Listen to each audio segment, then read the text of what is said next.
Hello, ladies and gentlemen, and welcome again to Syriana Analysis. I'm your host, Kevork Almassian. Thank you very much for tuning in to today's live streaming. I appreciate you all, whether you're watching me on YouTube or on Rumble. Before I start today's live streaming, I have to make a disclaimer that this podcast and myself, we do not support any proscribed terrorist organization under the German law. And since I live in Germany, I have to be careful with my words because anything and everything I could say could be interpreted by the local authorities in the way they like. So I have to make this disclaimer before we move on. In this live streaming on this YouTube channel, we discuss ideas and we encourage the people to think out of the box. And also we present to them different opinions and different perspectives. And we also encourage them to watch the mainstream press and at the same time to watch the alternative media outlets and independent journalists and then make up their minds. That being said, just before I started this live streaming, as I was preparing for this live stream, I received the news. It seems that this is confirmed that the Israeli occupation forces have killed the leader of Hamas, Yahya Sinwar, who replaced Khaled Mish'al as the head of the political bureau of Hamas. And alongside his men or the fighters of Hamas, the Israeli army, they shared photos claiming to show Sinwar's body, but these were removed due to military censorship, and I cannot unfortunately show you the photos because the YouTube will definitely delete this stream for showing you graphic photos. So the current information from the Israeli sources indicate a firefight between the Hamas fighters and the IDF in southern Gaza. Soldiers later discovered the body believed to be that of Sinwar, and there are no reports of Israeli captives in the area. So in the details, the Israeli occupation forces and Shin Bet told Axios that the incident occurred on Wednesday, which means yesterday night, local time in the southern Gaza Strip. During a routine patrol, Israeli occupation soldiers encountered 3 armed men, resulting in an exchange of fire and the death of the armed men. One body resembles Hamas leader Sinwar, but his identity has not been confirmed yet. Now we have also a DNA test, which says that it was confirmed. I'm just now reading for you the report, which was a few hours ago. And the incident was deemed coincidental and not based on prior intelligence. Israeli occupation forces and Shin Bet are identifying the bodies and confirmed there were no hostages involved. Israeli officials are awaiting a DNA and fingerprint verification since they have Sinwar's DNA and fingerprints from his last time in prison. Now that after this report, the Israeli occupation forces have confirmed that the DNA belongs to Yahya Sinwar, which means that Israel accidentally or coincidentally killed the leader of Hamas, fighting alongside his, let's say, Hamas fighters against the occupation forces, holding an AK-47 and fighting the occupation forces on the front lines, unlike what the mainstream media outlets and the Israeli reports claimed about Sinwar, hiding under a tunnel and using the hostages as human shields and also wearing a suicide vest. This is what the Israelis claimed, that Yahya Sinwar was a coward hiding in a tunnel with the hostages and wearing a suicide vest in order to blow himself up when or if the Israeli occupation forces reach him. However, the photos and the official story of Israel debunks their prior allegations, and Yahya Sinwar was actually on a front line fighting and holding his AK-47 against the Israeli occupation forces.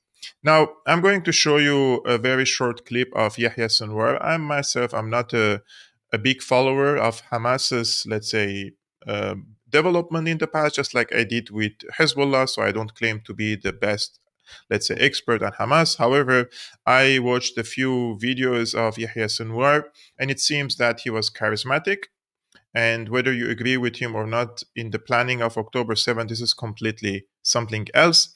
But he was a military man.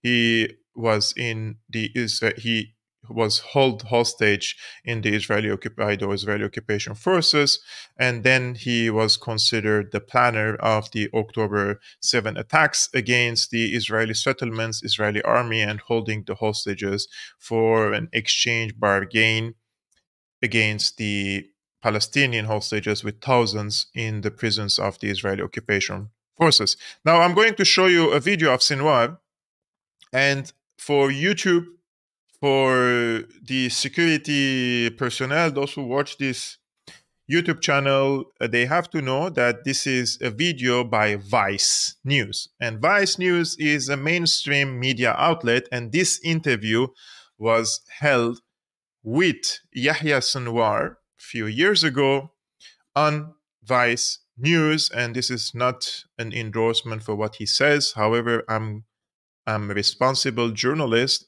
and I would like for my audience to know a little bit more about someone who was just killed and by the Israeli occupation forces, someone who the mainstream press says that he is an evil person. So Hamas leader Yahya Sinwar, does the world expect us to be well-behaved victims while we are getting killed, for us to be slaughtered without making a noise?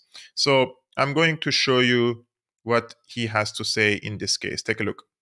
إسرائيل التي تمتلك ترسانة الحرب الكبرى اللي فيها أدق الأسلحة وأعتى الطائرات تقتل أطفالنا ونسائنا بعمد وتقصد وهي تريد ذلك، لا يمكن أن يقارن بمن يقاوم ويدافع عن حقه بأسلحة بسيطة.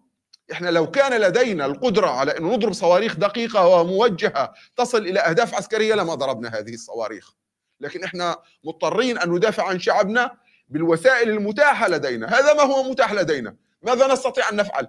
هل نرفع الراية البيضاء؟ نحن لن نرفع الراية البيضاء. هل مطلوب منا أمام العالم أن نقتل وأن نكون الضحية الطيبة حسنة الأخلاق التي تقتل دون أن يرتفع لها صوت؟ هذا غير ممكن بالمطلق. نحن قررنا أن ندافع عن شعبنا بما So it seems that the question here was why Hamas fires, let's say, unguided rockets on Israel. And he says this is the capabilities we have. If we had guided missiles, we would have used them against military targets, and we wouldn't prefer shooting or firing or launching these unguided rockets and missiles against Israel. But he says, what do you expect us to do? To die, like to raise the white flag and die while the Israeli occupation forces have the helicopters and have the tanks and have all the superiority, like aerial superiority, etc., etc. He says, no, we will not going to surrender and accept the humiliation, and we will going to fight back. And if we had capabilities, military capabilities to fire targeted missiles, we would have used that. This is what he said, basically. So in this case, I think that the intention why Hamas fights and why Hezbollah fights now, according, of course, to the mainstream narrative, they want you to believe that Hamas and Hezbollah, they're fighting because they hate the Jewish people. Now, it's not about the occupation; it's about their hatred of Jewish people, and it's about anti-Semitism. And this is very, I would say, westernized or European American lens to see this issue. I always raise this question and ask myself this question. If Israel was a Hindu country and they occupied the Palestinian territories, and later Hamas and Hezbollah were formed to fight against this occupation, was it fair to say that Hezbollah and Hamas are anti-Hindus? Like they're doing it because the occupiers are Hindus, or because the occupiers are basically occupying their territories, right? I think this is the distinction that we have to draw here. That Hamas and Hezbollah, their main motivation is to liberate or to protect their territory, and it's not because they want to kill a person because he's a Jew, it happens that the occupier are the Jews, right? I think this is a clear distinction that we have to set and explain to the people. Otherwise, I think we are being dishonest, with the people by telling them that these armed groups against the Israeli occupation forces are motivated by anti-Semitism. Anti-Semitism is a European problem, and these European officials and European journalists and Americans as well, they're projecting their past on the people in the Middle East. This is what I would say in this case. Now, this week, there are multiple indications that, in my opinion, leads me to believe that the region is headed to a major escalation again. And it leads me to believe that Israel's attack against Iran could be imminent, and also leads me to believe that the Iranian response against the possible and the potential Israeli strike is going to be massive. Therefore, the region is on a boiling plate, as we say.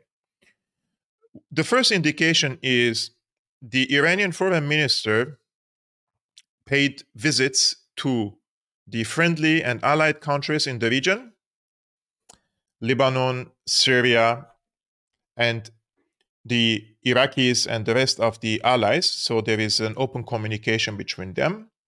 It seems that these visits and this coordination aims for consolidating the alliance before any possible escalation and checking on the readiness and the potentials of each of these allies if an all-out war erupts against Israel or with Israel.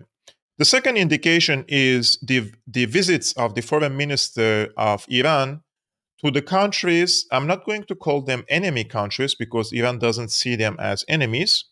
However, they revolve under the umbrella of the United States. For example, Egypt, Saudi Arabia, and I believe also Qatar. So the main message that the Iranian foreign minister delivered to the countries that revolve under the American orbit, that war is possibly coming in the region, and we don't want to be engaged in acts of hostilities against you. You are our neighbors, and we would not like to hit any of the assets and any of the targets inside your countries, which means you shouldn't allow the United States to use your airspace or your territory as a starting point to launch any sort of aggression against our country. If you don't do that, we will not consider you part of this conflict. And I think that's fair. I think the Iranians have a good approach in this. They really shouldn't engage with the Saudis, the Emiratis, the Bahrainis, the Qataris, and the rest of the players in the region. Unlike some of the commentators from Iran say that we will target the allies of the United States, I think that's not the good approach. I think the official approach of Iran is correct on this, to keep the allies of the United States or these countries that revolve under the umbrella of the United States in a neutral position. Don't harm us, we will not harm you, period. So this is the second indication that I believe war is coming sooner than later to the region. The third indication is the Americans sent their so-called DAD, I believe, missile systems, air defense systems to to Israel, and also boots on the ground, which means American forces. So this is the delivery of American air defense systems, which Netanyahu is now checking this weaponry and praising his ally, the Americans, for delivering these type of weapons. And those are meant for intercepting ballistic missiles and cruise missiles and probably hypersonic missiles. So the Americans came in support for the Israelis once again, and this proves my argument that Israel is dependent on the United States and not the other way around. The United States is the one protecting and shielding Israel, and the United States is the one delivering the offensive weapons and the defensive weapons to Israel. And were it not for the United States, the Israeli occupation forces and Netanyahu would not manage to continue this conflict against smaller groups such as Hamas and Jihad and Hezbollah, let alone the bigger countries such as Syria, Yemen, and Iran. So all this talk about Israel is some sort of an independent actor in the region is completely a fallacy. I truly reject this notion. And I believe that the United States is using Israel as a proxy force in the region to consolidate its hegemonic power in the region against its foes and against its rivals. Now, the Americans, of course, their strategic interest is not to expand the war and trigger a regional war against Iran.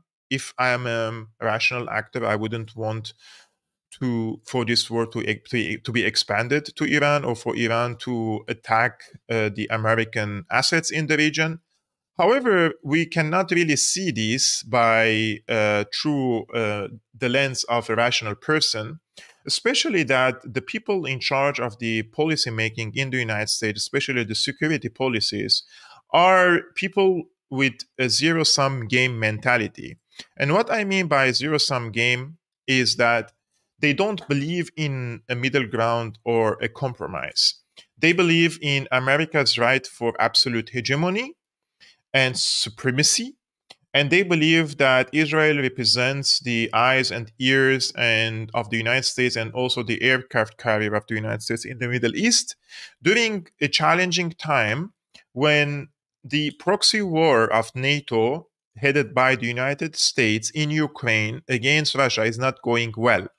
Which means, from the perspective of the Americans, if they're not going to be emerged victorious from the Ukraine war, and Russia is going to assert its position there, this is going to have serious ramifications on the international system, and this will fasten and accelerate the shift to a multipolar world. And under a multipolar world, Israel's security will be in jeopardy because the United States will not be the absolute hegemon, right? And therefore, the Israelis also see that this could be a window of opportunity for them to eliminate all the elements of strength of Iran in the region because they see it as an octopus. This is what they say. And they say this octopus has multiple arms. So we're going to weaken and cut these arms. We start with Gaza, we move to Lebanon, Syria is weakened, and then we go to Yemen, and we end up with Iran. This is how they see it, right? So on the other hand, the Iranians, and this is the criticism that I directed at Iran multiple times already, Iran is playing with the rules, with a certain rules of engagement and rules-based order. Let's say, so Iran is respecting international law, rules-based order, rules of engagement, whereas the other side completely hits all these rules and laws and regulations and norms to the wall, right? So it looks like more like a football game where one side doesn't have a referee, so it's free, you can do whatever you want, and the other side is abided by rules. But Iran is abiding itself to these rules. This is the criticism that I directed at Iran. Like, playing with certain rules of engagement when your enemy is not abided by it, it feels like you are playing with an enemy that has an upper hand already over you, right? So this is the criticism that I directed at Iran, which is, I believe that Iran has to take the initiative instead of waiting for the Israelis to strike Iran deep inside or cause serious damage. Probably from Iran's perspective, I don't want to make a philosophy for the Iranian decision makers. Maybe from their perspective, they need to also present a justification in front of the people and why they have opened such a large conflict. Probably. Because in the case of Israel, remember in 1967, Israel waged a war on Egypt, on Palestine, on Syria, and occupied the West Bank, the Gaza Strip, the Sinai, and the Golan Heights under the pretext of a preemptive war, and said that, oh, there was an imminent threat from these countries against me, so I had to go and wage a preemptive war to occupy these territories. Whereas all the historical records and documents show clearly that there was no imminent threat against Israel in 1967. But now that Iran has all the indications and all the records are there that the Israelis are getting ready, they say we are going to strike Iran, and the US is sending more weapons and equipment to the region. The Germans today, they engaged in gunning down, taking down drones from Hezbollah side. That's new. So defense systems, attacking systems, US sending aircraft carriers to the region. So they're getting ready for war. So all the indications lead me to believe that there is going to be a major strike against Iran. So Iran, from the international law perspective, they have the excuse to say, I have to wage a preemptive strikes now. I'm not saying they have to do it. I'm not calling for violence. I'm just giving scenarios, right? Anyways, this is what it is. So this is what's happening in the region at the current moment. And under these circumstances, we have news coming from Italy. And Giorgia Meloni, she says that after the start of the Israeli military operations in Gaza, the government of Italy immediately suspended all new export licenses and all agreements signed after October 7th. And so all these agreements were not implemented. Meloni also said that the licenses authorized before October 7 are being analyzed on a case-by-case basis by the competent authority at the foreign ministry. And she said, quote, we have blocked everything, noting that the policies of her government are much more restrictive than the applied by her partners in France, Germany, and the United Kingdom. Now, of course, this report has been criticized by the Israeli press, and some of the Israeli outlets called it an anti-Semitic. It is something that nowadays we hear a lot. Everyone who opposes what Israel is doing in Gaza is an anti-Semite.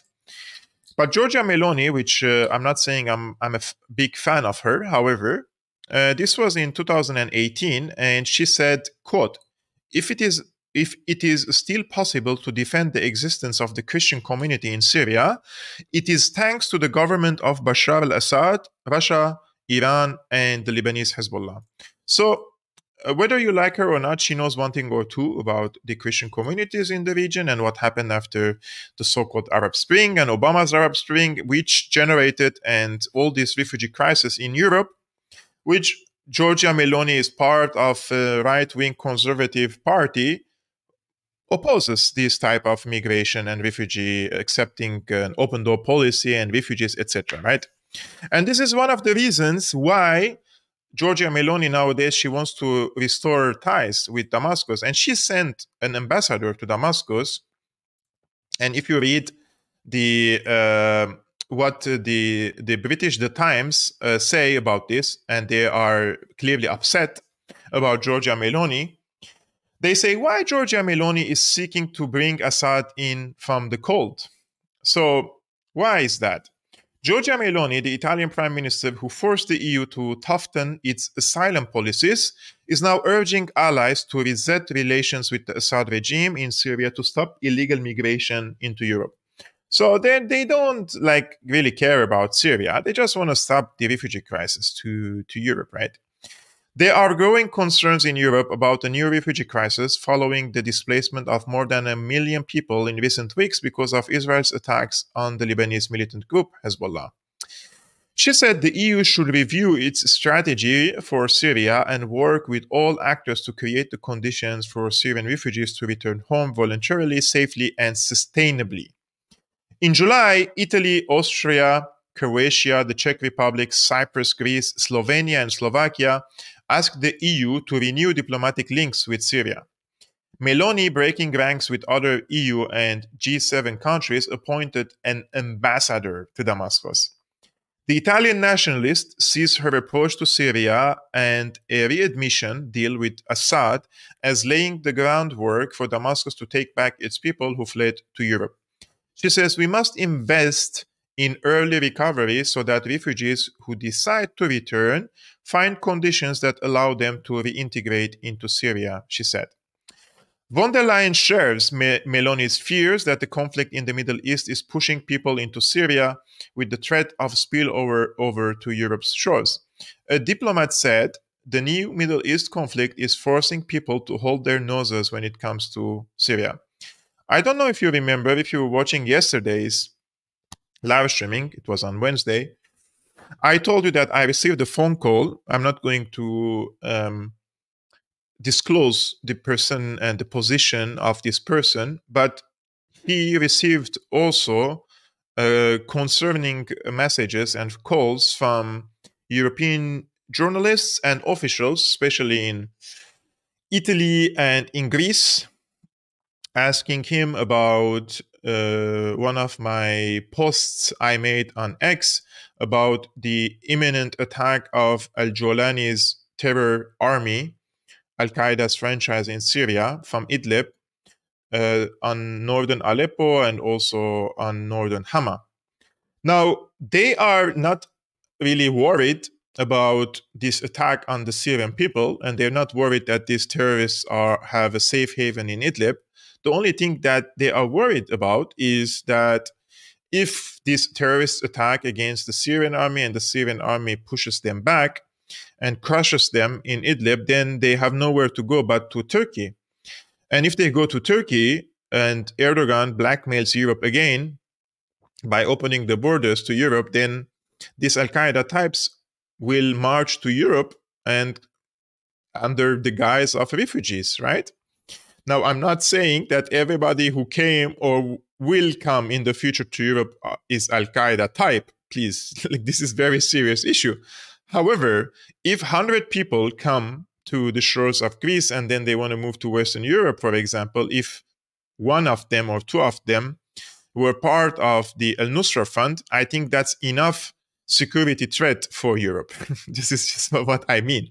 And this is something that I discussed in length when I first started this YouTube channel and when I first came to Germany, and I was called a right-wing, a neo-Nazi, a fascist for just saying this simple fact that there are people among the Syrian refugees, very small percentage, but there are people who are either sympathizers with Al-Qaeda or they were part of these terrorist groups in Syria and they hold arms. And the evidence and the proof for it is that the German authorities, they have stopped many people from my country who were engaged in such acts of hostilities and terrorist attacks in Syria. But when they arrived in Germany, they shaved their beard, but they don't have a beard like myself, their beard is like completely different when they were in Syria. But then they shaved their beards and they came like a normal civilized person to Europe, and they applied for asylum. And you could lie, you could say like, I'm just a normal person. How would the government know or the competent authorities know? And then, but after some time, they may discover. This is what I'm trying to say. And this is going probably to happen again if these al-Nusra types attack on the Syrian army positions and the Syrian army goes now in full power and crushes the Nusra Front phenomenon. And then they have nowhere to go but to Turkey. So now the time comes for us to really evaluate the real position of Turkey. If Turkey is honest under Erdogan and serious in combating what they call terrorism in Syria, then they should close their border and cooperate with the Syrian army to end this terroristic hub in Idlib once and for all. And I'm not saying to kill every single one of these militants. Of course, I'm not calling for that at all. But they should be given a chance to lay down their arms, just like it happened in other places. And those who don't lay their arms down, and they could be definitely faced with military power. But those who choose to lay down their arm and see that there is nowhere for them to go, and they have no chance to win this conflict, then they will lay down their arms, right? And the multinational terrorists from Uzbekistan, from Chechnya, from Saudi Arabia, from Egypt, from the Uyghurs, here and there are thousands and thousands and thousands of them in Idlib. And those people should be put in planes or in I don't know, in some transportation and sent back to their own countries. This is your problem. This is not our problem in Syria that we have over 15,000 Uyghurs. Half of them are fighting age males, and they are decapitating people and fighting against us Syrians. No, sorry. This is not our problem. This is China's problem. Let the Chinese deal with them.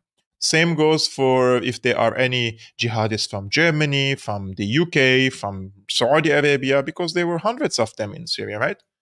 This is no longer our problem in Syria. This is your problem. So now, in this same context, we have Macron. He also called for arms embargo, right, against Israel, and he received a big backlash. So Emmanuel Macron faced criticism from both inside and outside France for saying that deliveries of weapons used by Israel in Gaza should be stopped. And over the weekend, the French president's comments were condemned by the members of his own party, as well as Israeli Prime Minister Benjamin Netanyahu, who directly addressed them in blistering video statement that slammed Western leaders calling for an arms embargo. He said, Netanyahu, shame on them. So this is Benjamin Netanyahu. I haven't seen a person who is as shameless, as lying, as psychopath, as criminal in my entire lifetime in this political events. I haven't seen anyone as psychopath, as a liar, as a pathological liar, as a psychopath, as a sociopath, and as shameless and criminal as Benjamin Netanyahu. And here he is still peddling the same recycled lies about the attack against Israel. And he has some message for Macron. Take a look. I have a message. I have a message for President Macron. Today, Israel is defending itself on 7 fronts against the enemies of civilization. We're fighting in Gaza against Hamas, those savages who murdered, raped, beheaded, and burned our people on October 7th. We're fighting in Lebanon against Hezbollah, the most heavily armed terror organization in the world, which was planning an even greater massacre than October 7th on our northern border, and that has rocketed Israeli towns and cities for nearly a year. We're fighting against the Houthis in Yemen and the Shiite militias in Iraq and Syria that together have launched hundreds of drones and missile attacks against Israel. We're fighting against terrorists in Judea and Samaria who are trying to murder civilians in the heart of our cities. And we're fighting against Iran, which last week fired over 200 ballistic missiles directly at Israel, and which stands behind the 7-front war against Israel. As Israel fights the forces of barbarism led by Iran, all civilized countries should be standing firmly by Israel's side. Yet President Macron and some other Western leaders are now calling for an arms embargo against Israel. Shame on them. Is Iran imposing an arms embargo on Hezbollah, on the Houthis, on Hamas, and on its other proxies? Of course. Is Iran and Hezbollah are engaged in an extermination war against any particular ethnic or religious group in the region? This is a serious question. Sorry, I can't really continue this video. It's so brazen, you know, like this person is like all these decapitated babies, they baked our babies and this and that. All this atrocity propaganda, it's still recycled all over again. And he wants to shame the countries which are now, you know, wary of sending more weapons because there is an active case against Israel in the ICJ, and if and when Israel is found guilty of committing genocide in Gaza, then these countries and these politicians will be considered complicit. And he doesn't really see this because he doesn't even care about these cases. What he really cares about is the establishment of the Great Israel project in the entire geography of historic Palestine, and then expand to Lebanon, and then expand to Syria. This is what they are planning for. And unfortunately speaking, I live in Germany, so I be very careful with my words. I don't have suicidal thoughts, and I don't want to wake up in the morning with a gun directed to my head. But it's really frustrating, the least to say, that Germany doesn't do much about this case. And Olaf Scholz, the Chancellor of Germany, he promised Israel that further arms deliveries in its ongoing extermination war in the Gaza Strip and Lebanon. And he said, quote, "There are deliveries and there will always be further deliveries. Israel can rely on that." And he said Germany must keep Israel in a position to defend its country. Israel can rely on our solidarity now and in the future. And this is Olaf Scholz, the Chancellor of Germany. I want you to little bit focus on his body language and how he speaks and how he spoke when he was asked about the arms deliveries of Germany to Israel. And I want you to remember that Annalena Baerbock a few weeks ago, when she was interrupted in one of the events, feminist events here in Berlin, she was interrupted by activists calling her out for her support of Israel, and Israel is killing babies and women in the Gaza Strip. And she said she cannot stop sending weapons to Israel when there are no arm deliveries. So she said, we are not sending arms to Israel. This is what she claimed. But now we have Olaf Scholz. This is the Chancellor of Germany. And this is what he has to say about this case. And I want you to check his body language. Wir haben nicht entschieden, keine Waffen zu liefern. Wir haben Waffen geliefert und wir werden Waffen liefern. Das ist die Haltung der Bundesregierung. Ich werde die Geheimnisvorschriften des Bundessicherheitsrats nicht verletzen, aber wir haben Entscheidungen getroffen in der Regierung, die auch sicherstellen, dass es demnächst weitere Lieferungen geben wird. Der Internationale Gerichtshof ermittelt wegen des Völkermordes gegen Israel. Und auch die Bundesregierung steht wegen Beihilfe zum Völkermord am Pranger durch die umfangreichen Waffenlieferungen an Israel. Und mit Ihrer Ankündigung jetzt gerade, Herr Bundeskanzler Scholz, erneut Waffen liefern zu wollen nach Israel, setzen Sie Deutschland wieder mit auf die Anklagebank des IGH. Wir vom Bündnis Sarah Wagenknecht sagen hier ganz klar, es braucht einen Rüstungsexportstopp an Israel. So Olaf Scholz says, we delivered weapons to Israel and we will deliver weapons to Israel.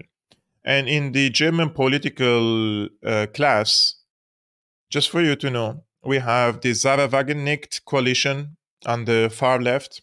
They call it the far left. And then we have the Linke Party, the left. This is in the German Federal Parliament. Then we have the Greens. Then we have the Social Democrats. Then we have the Christian Democratic Union in the middle, or right middle. And then we have the FDP, Free Democratic Party. And then we have the AfD. All these parties, except for Sarah Wagenknecht coalition, which I think has now around 10% in the polling centers say that they would have around 10% in the upcoming elections in 2025.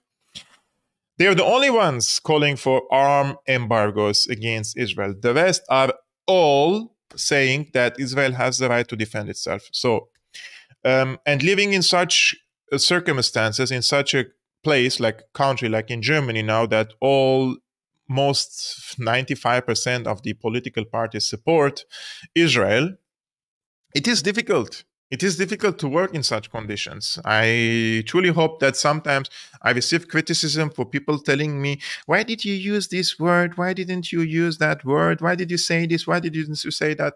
Look, I'm delivering. You have, whatever I say, you have to take it in the general, and you have to grasp the message and understand what I'm telling you, despite the fact that sometimes I'm not using certain words and terminologies. But I'm sending you enough messages to understand what I mean. However, at the same time, I don't want to wake up in the morning when I have a family and a wife. In the morning, the police is knocking my door and with guns directed to my head, because they are doing such things in Germany, and they are coming after people for saying something that they don't like about Israel. So be wary of that. It's dangerous, even for journalists like myself. And you have to also understand that the German government officially doesn't consider me a journalist. They consider they consider me under a court rule as a propagandist. So they even take away my right as a journalist to have a free speech, you know? So it's a very difficult situation for myself as well. Sometimes I'm also bothered. Sometimes I'm also want to, rant and say what's going on in my mind and in my heart. But I have to hold myself sometimes a little bit back and be diplomatic, because it's a dangerous place to work and to say the things that is happening around the world, unfortunately speaking. And more unfortunately, Annalena Baerbock, the foreign minister of Germany, she came with, I would say, the most disgusting statement about Israel and Palestine.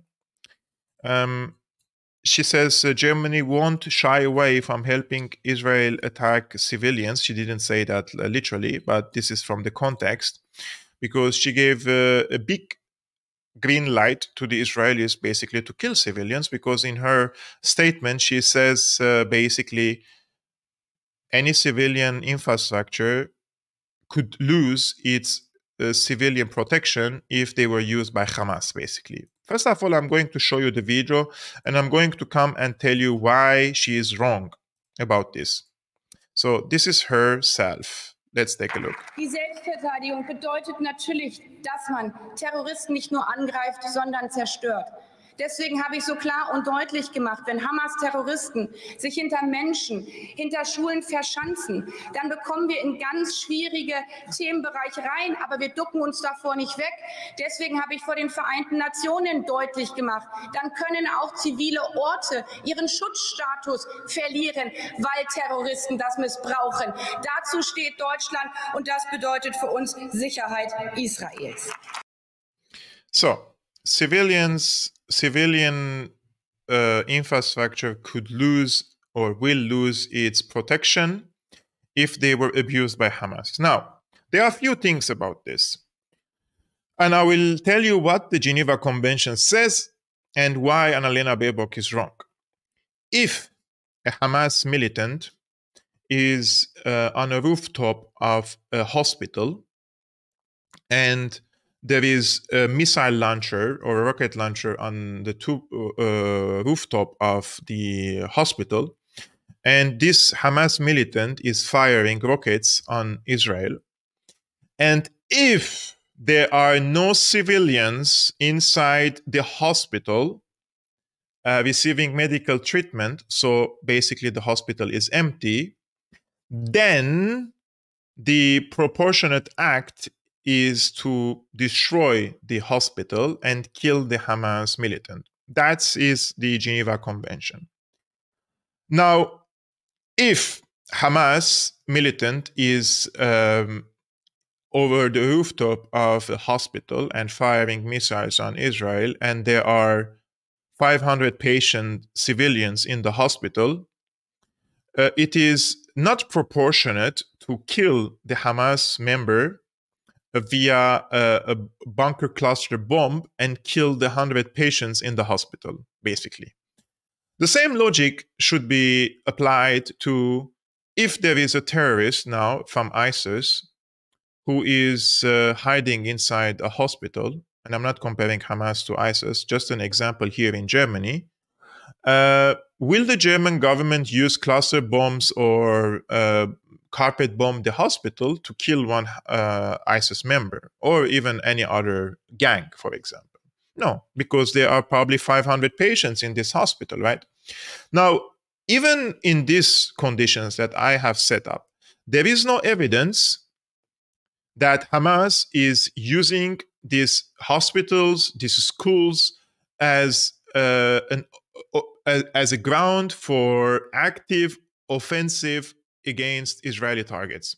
So if there is a school and you are using the school, which is empty, and there are no children in the school, and there are no refugees in the school, tents in the school, so the conditions are clear, and only then, if you're using this as, let's say, fighting and holding guns and killing Israeli soldiers, then the Israeli side could engage and kill this person. So the conditions are clear. But unfortunately, maybe she couldn't deliver her points. I don't know. But this is a horrible, horrible, horrible, horrible statement. It's beyond horrible. And it just lets Israel and gives Israel all the green light to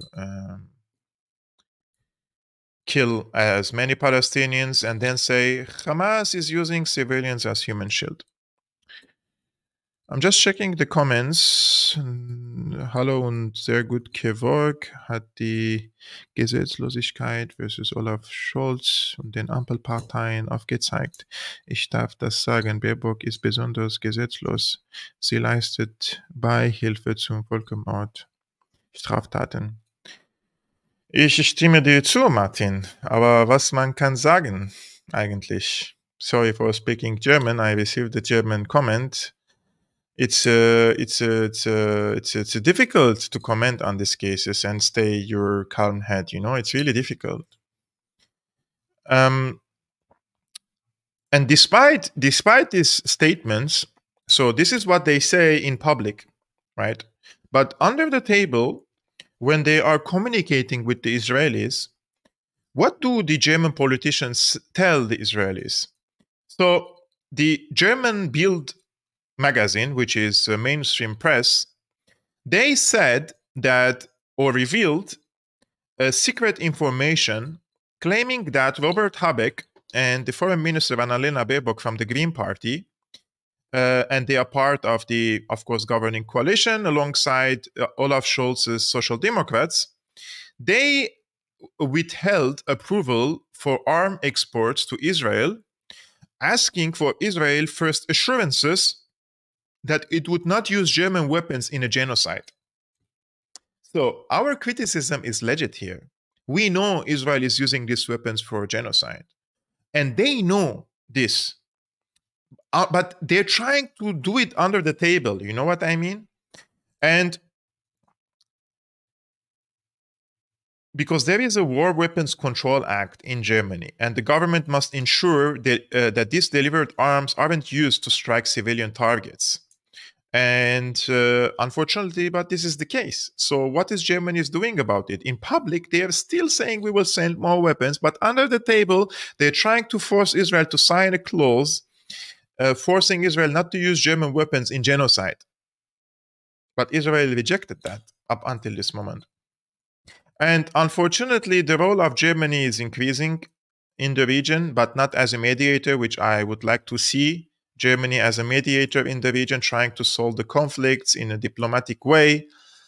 This is the map is published today by Mensch Aus International. The German Navy frigate Ludwigshafen am Rhein, F-264, in the Mediterranean, they shot down a drone in Lebanon near Naqoura area, where the Israeli army has lost 4 tanks in the past hours. I always expected Germany to use UNIFIL as a cover to help Israel, but now it is confirmed. This is also another confirmation from a Lebanese reporter. He says Germany says it downed a drone on Lebanese coast. This is the first German public admission that it is directly participating in the Israeli war on Lebanon. The funny thing is the warship that downed the drone is part of the UNIFIL, which is fine with Israeli war jets bombing Lebanon every single hour. Yeah, this is what the people are noticing, you know. People are not stupid, and they can notice what Israel is doing. And the only political party, as I mentioned, in Germany calling for arms embargo is Sarah Wagenknecht's party on the left. And this is her very recent speech in the German Federal Parliament, the Bundestag.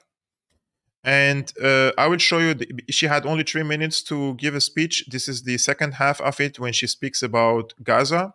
So listen to what she says about the Israeli war and the arms embargo of Germany against Israel.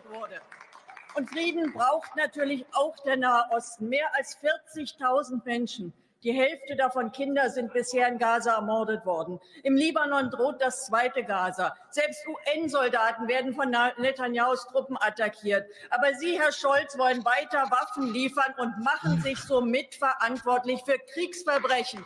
Ist es so schwer zu begreifen?